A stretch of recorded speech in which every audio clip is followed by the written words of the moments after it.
Hi, I'm Krista McAllister, and welcome to Cerius Leadership. Whether you are growing your business or another area of your life into what you want it to be, I welcome you. And today I get to welcome Lori Riker. She's global human resources leader, executive coach, speaker, and best-selling author. Lori, thank you so much for joining me today. Thank you very much to you and the Cerius Leadership Organization. As Kristen said, I've been in leadership, certainly a coach, certified coach. Have coached teams, individuals, executives, workshop facilitator, all around leadership skills with a leader versus a manager, motivational speaker, same topics, leadership. In addition, as you said, Kristen, global HR, CHRO leader. Traveled the world, run 7 marathons. I'm an international best-selling author for a book called Women Who Influence. And I have a lot of experience with leadership and trying to create a difference in the world with compassion. And can you imagine a world with more compassionate leaders who actually genuinely listen to their teams, their employees, someone who understands what kindness, someone understands to be able to put their self in your shoes with compassion, a leader that practices active empathy. Also, in addition to that, as I said, stepping into your shoes to understand what you might be going through, to see the human side of you, which to me is missing. And I think that's where I want to head towards for the rest of my life, the rest of my working days, is to create more compassionate leaders, just a leader at a time. And what got me here? What's my big why? Well, I started out my professional career on Wall Street in the banking industry with fairly white-laced environment. In the banking industry, it's where we only wore dark suits. I don't even think slacks were appropriate at that time. So it was a while ago. I was working in the marketing department. I was asked to do a presentation around ATMs and their market share or increasing market share. So I got all my stats ready. And after several trials and drafts, we got the final presentation ready, my boss and I. And then I was stepping into the room to present this information. And lo and behold, walnut panels. And there was a bunch of older suits in these leather chairs. And here I am in my blue suit and as white crisp shirt as I could get. Believe it or not, my knees were shaking. Every part of me was shaking. I can't imagine they didn't see me shaking. I got through it. I didn't know how. Didn't even remember what I said. But back in the office during my feedback session, Bob DeLaw, who was my boss and mentor at the time, said, I'm going to enroll you in a presentations course.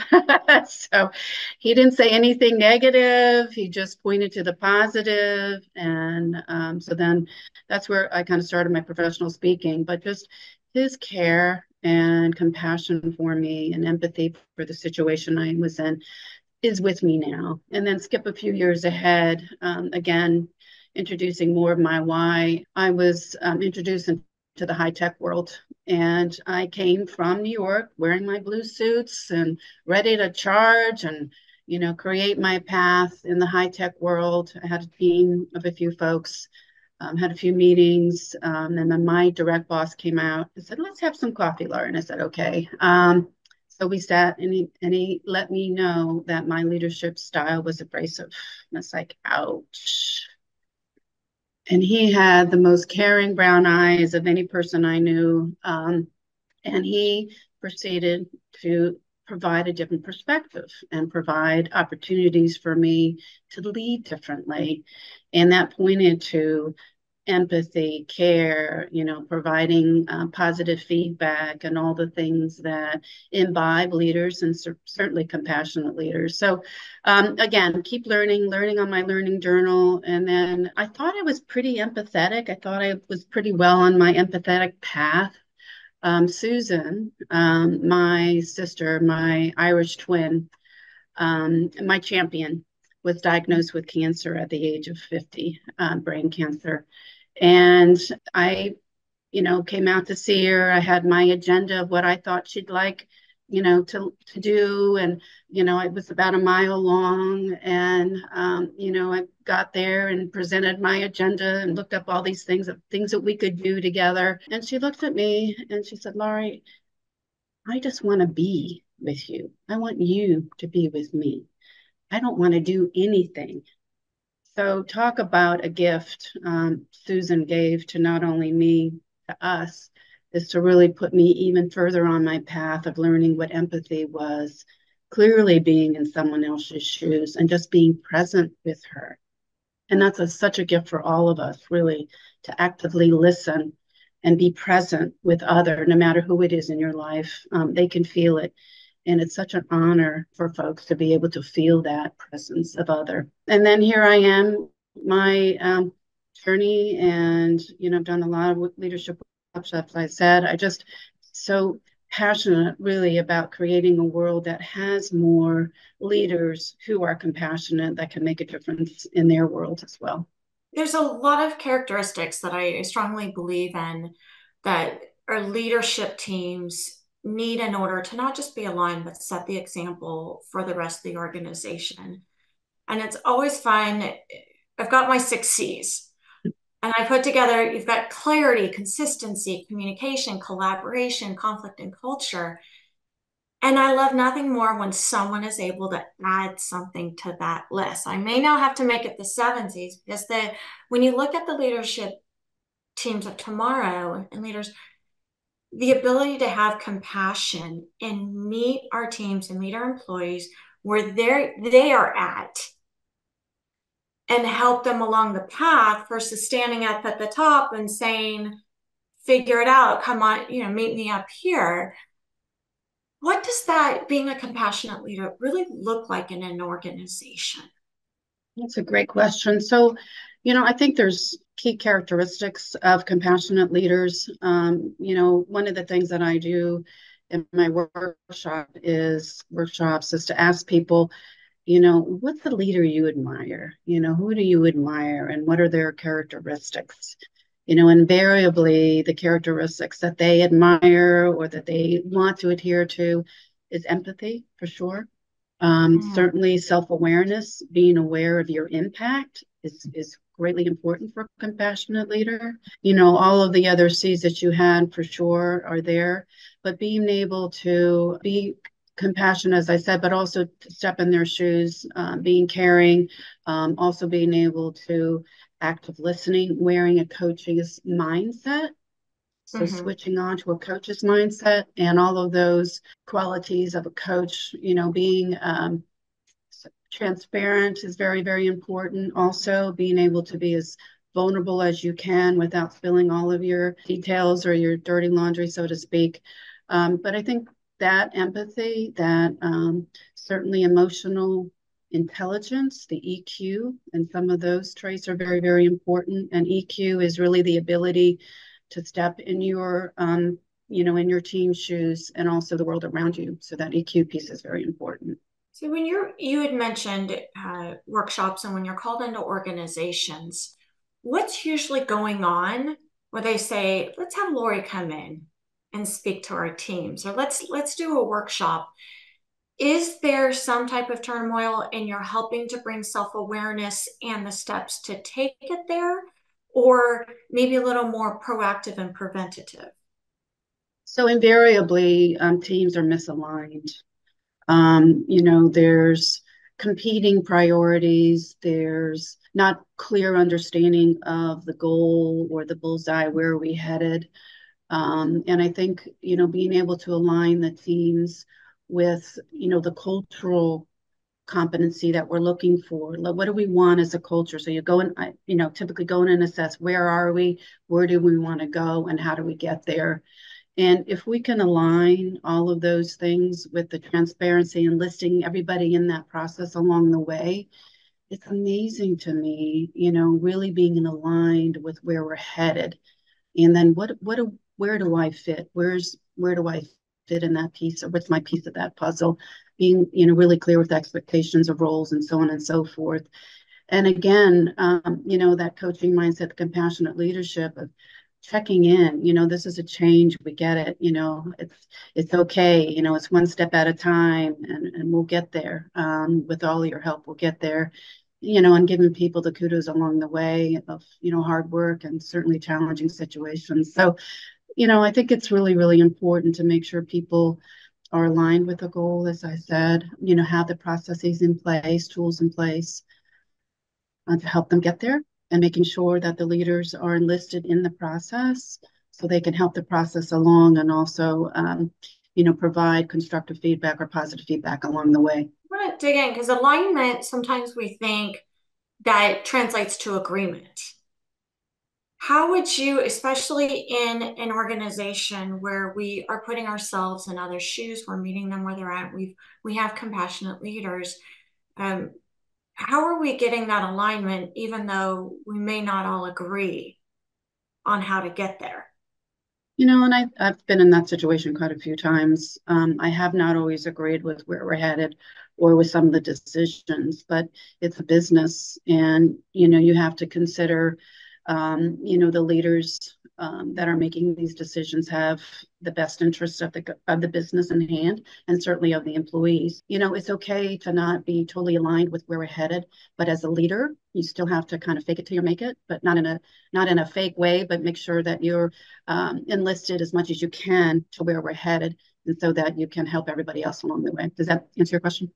Yeah, absolutely. And it's interesting, the more we're understanding why someone may not feel aligned or they may not agree, and we're understanding, you said emotional intelligence, we're understanding them.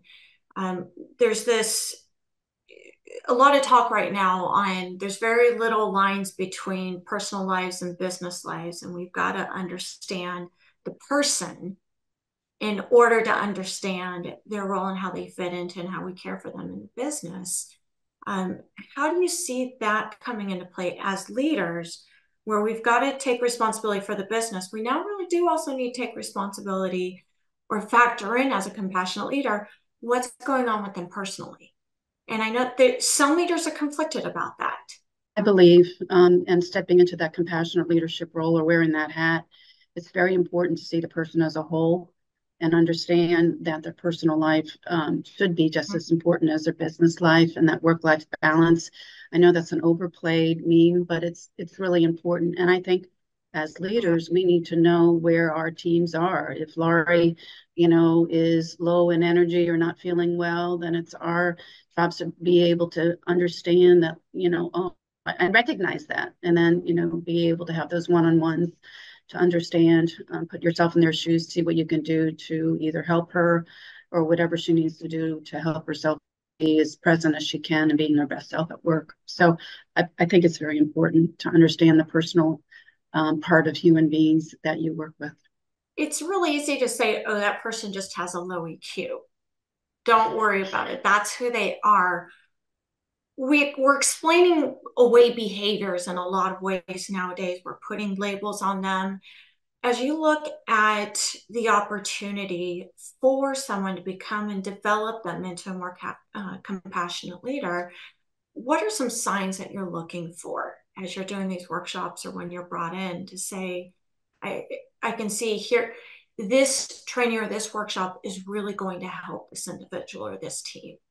The self-awareness piece that I alluded to earlier, Kristen, I find, I don't know if it's the Mhm. most challenging, but I think it's the most awe-inspiring when we work through what does that look like? What does that mean? I believe everyone is responsible for their impact, no matter what type of relationship you're in. So if you're having a conflict, or you're working through a conflict, or you're whatever it is, and you're not aware of how it's landing on the other side, that's your responsibility. And it's your responsibility to check in. Hey, Laurie, what did you think I said? Or what did you hear? That's not my intent. This is what I meant to say. And to be able to clean it up, immediately, or to be able to understand any misunderstanding, I guess is the right way to say it. But it's so important. I think that impact, if we all were much more aware of our impact, I think we'd have a lot different world right now. It's interesting, as you mentioned, that we are responsible for how we're coming across versus, I think, kind of for decades, the saying was, no, you just need to have thicker skin.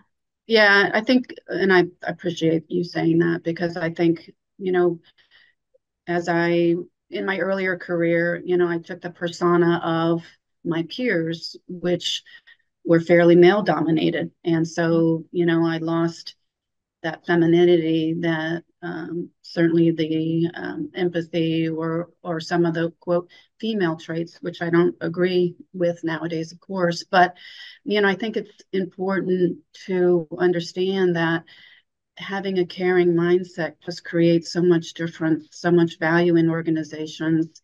Mhm. Just being, putting yourself in someone else's shoes, or hey, how you doing? What's going on? Let me understand what's going on. Being curious, that curiosity Mhm. really goes a long way in helping people, teams feel engaged, rising creativity, certainly in productivity. There's all these studies that point to how much compassionate leadership or showing compassion in work environment increases productivity and all kinds of other things for your employees. So It's interesting. I was looking at trying to find some statistics or some studies, and when you Google and do some research on compassionate leadership, there is nothing specific out there about compassionate leadership and its direct impact, but it's a driver of productivity. It's a driver of employee engagement, of employee turnover, of so many things. It's very intertwined. So I can't imagine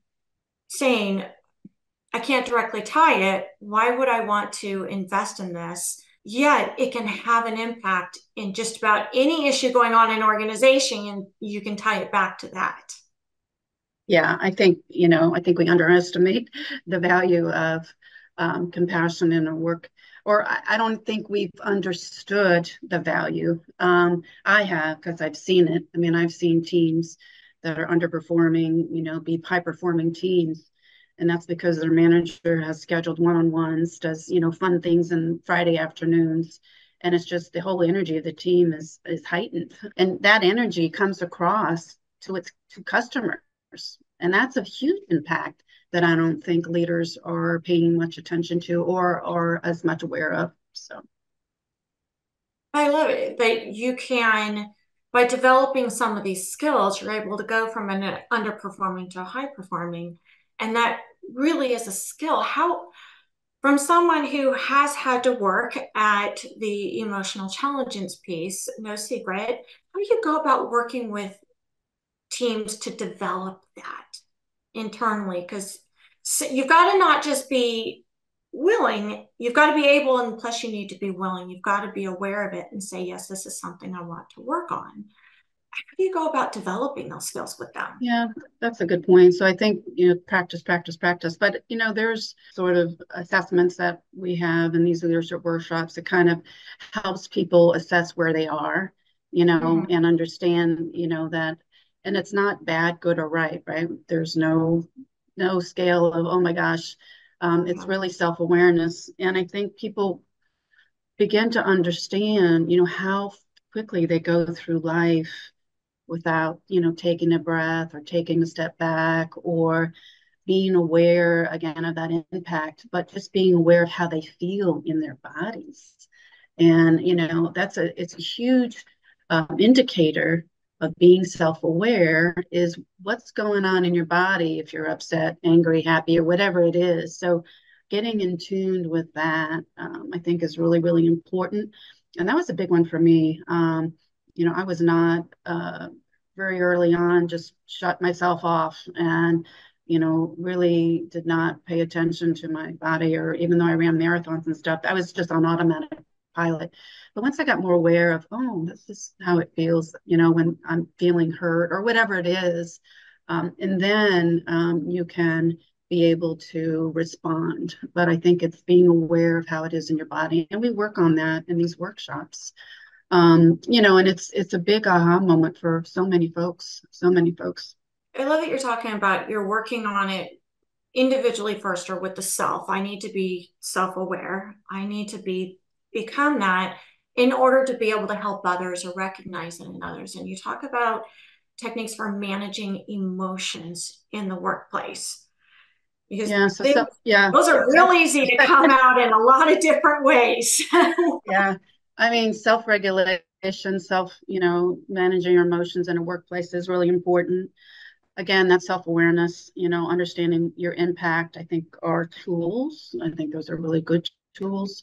But if some of us are more reactive than others, I think one of the biggest things we teach in our workshops is to take a breath.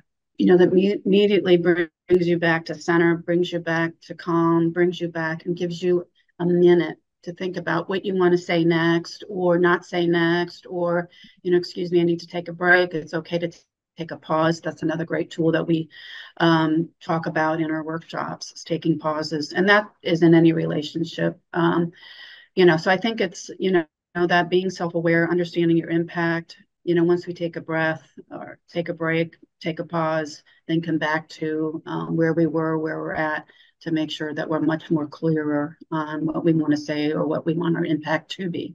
Look, one comment that I've heard is when you start to feel emotional, slow the game down. Let the game come to you. Take those breaths. Maybe ask some clarifying questions. Are we reacting to an assumption? Are we reacting to something that really isn't there? Maybe ask some clarifying questions to get to the heart of what are we reacting to? Why are we feeling this emotion? Yeah, you bring up a very good point. Those clarifying questions, so most of us have triggers, right? And we also see through lots of different lenses based on our triggers or past experiences or so on and so forth. So that taking a breath, also gives you pause to say, am I reacting to this in the present, or, if we do a quick survey, or in the past, or, 99.9% of the time it's based on your past. It's not necessarily in the present, and we drag all this baggage along with it, so it comes to be this big huge thing when it really doesn't need to. So clarifying question, this is what I thought you heard, is this what you meant, this is how I received it, this is, and all those, those clarifying questions are really, really important, Kristen. And it's underlining those, it's very important. Nicely said. Thank you. As you look towards instilling compassionate leadership, what are some maybe great examples or case studies in companies that you've worked with where you were brought in for a reason? You go through this, and it doesn't happen overnight. Sometimes you've got the awareness, and we're not trying to reprogram ourselves on who we are, maybe just our communication and the way we interact. Well, the communication piece is clear, is key. I mean, there was a group that I worked with not too long ago.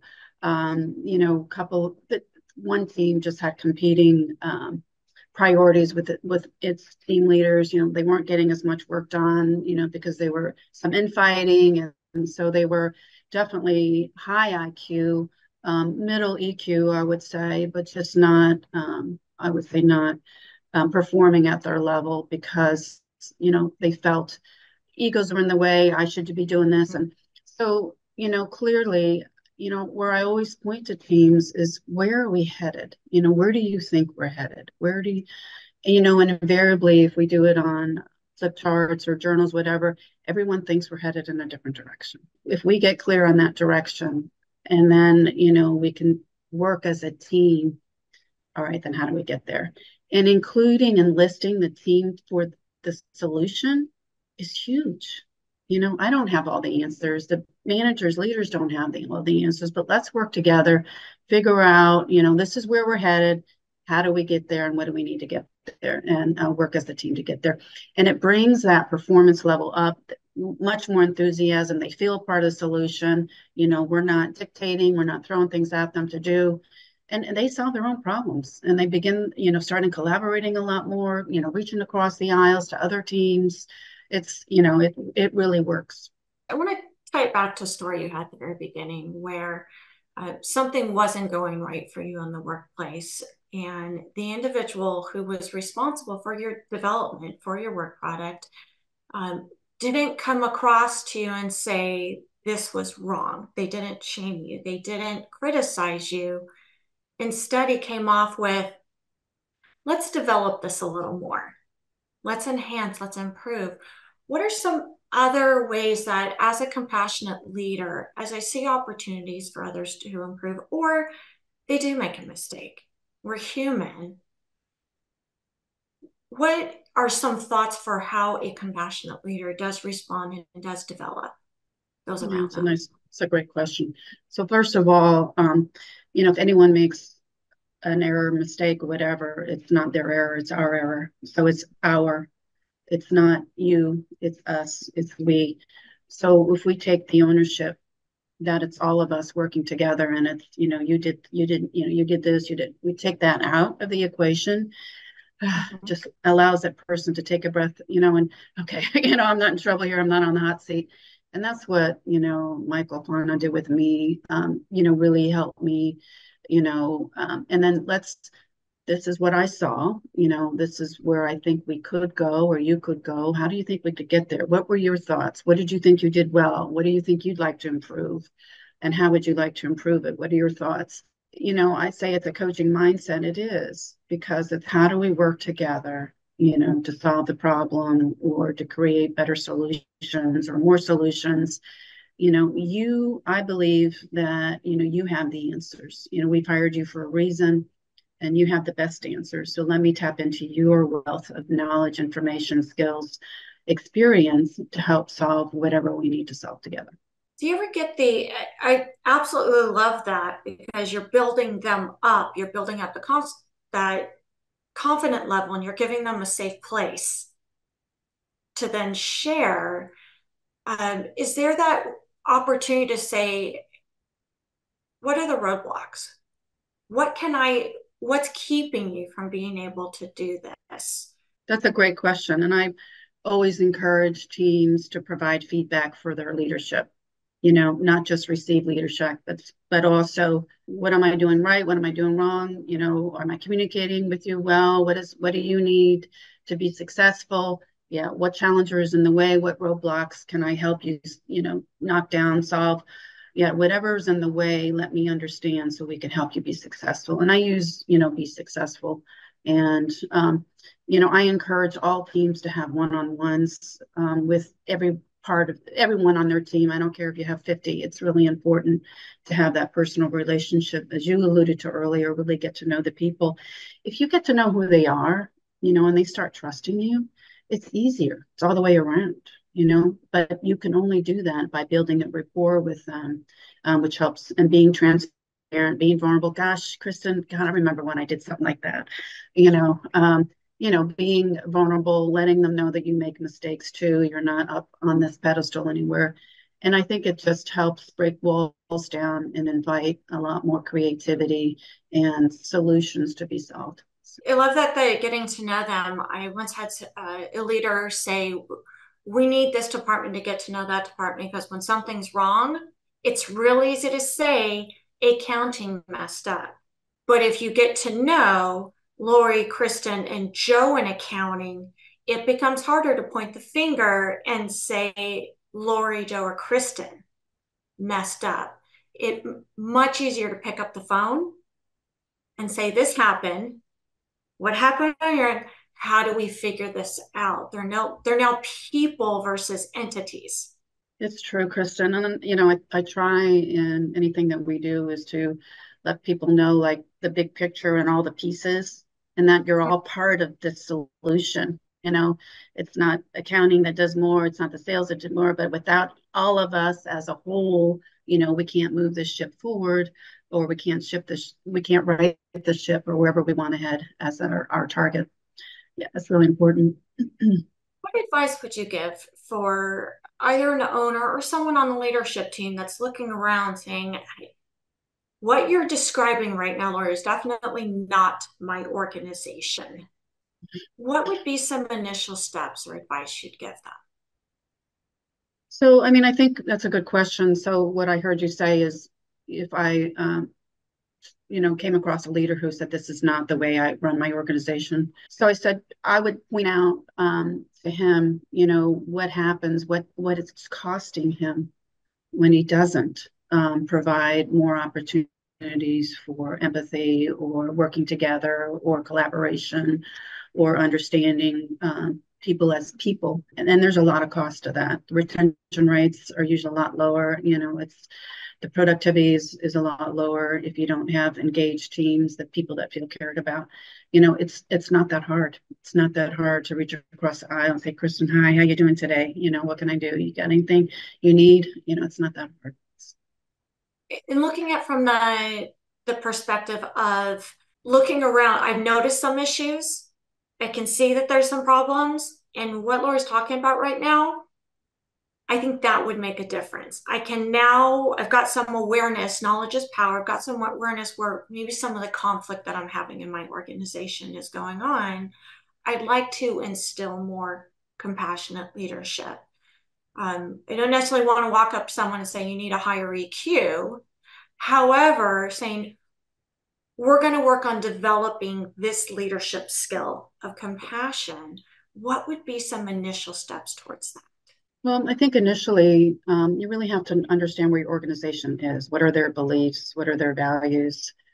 And fundamentally what's going on. And then develop, I think, a plan to understand where they want to go. I think it's a cultural shift. So as a company, if you're shifting your culture to be more compassionate, then let's create what that looks like. What does it really look like? Does it look like we're flat organization? Does it look like we have calls every day? Does it look like we have engagement activity, whatever it is? What does it look like? And then let's create a plan to make that happen. But understanding where you are first is really, really important. And then where do you want to go as a company team, and then building that roadmap to get there together. I love it. You put in that together at the end. I was going to ask, and that's through they're building the map, they're collaborating, and it's as though in order to do that, they've got to use the tools and those attributes of being a compassionate. We facilitate workshops, right? We facilitate the process. I don't necessarily do the process.